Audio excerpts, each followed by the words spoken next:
ମାନେ କଟକର ଏକ ଅଙ୍ଗ ଚାଲି ଯାଇଛି। ଓଡ଼ିଶା ରାଜନୀତିରେ ଏକ ଶୂନ୍ୟସ୍ଥାନ ସୃଷ୍ଟି ହୋଇଛି। ବିଶେଷ କରି ଯଦି କଟକ କଥାକୁ ଆମେ ଦେଖିବା ସେ ପରିପ୍ରେକ୍ଷୀରେ କଟିକିଆ କହି ନିଜକୁ ଗର୍ବ କରିବା, କଟକର ଭାଇଚାରା ପରମ୍ପରା ସଂସ୍କୃତିକି ଯିଏ ବଜାୟ ରଖୁଥିଲେ ଏବଂ ଧାର୍ମିକ ବ୍ୟବସ୍ଥାକୁ ଯିଏ ସବୁଆଡ଼େ ପ୍ରସାରିତ କରୁଥିଲେ ସେ ହେଉଛନ୍ତି ସମୀର ଦେ। ସମସ୍ତଙ୍କ ସହିତ ମିଶିବା, ସମସ୍ତଙ୍କ ଦୁଃଖ ଶୁଣିବା ଏବଂ କଟକକୁ ଆଗକୁ ନେଇକରି ଥୋଇବାର ଯେଉଁ ସ୍ୱପ୍ନ ଦେଖୁଥିଲେ ସେ ହେଉଛନ୍ତି ସମୀର ଦେ।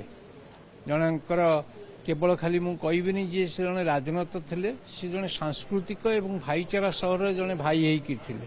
ତାଙ୍କର ଏ ବିୟୋଗ ନିଶ୍ଚିନ୍ତ ଭାବେ ସବୁ କଟିକିଆଙ୍କ ପାଇଁ ଏବଂ ସର୍ବଶେଷରେ ଓଡ଼ିଶାର ଜନସାଧାରଣ ପାଇଁ ଏକ ଅପୂରଣୀୟ କ୍ଷତି।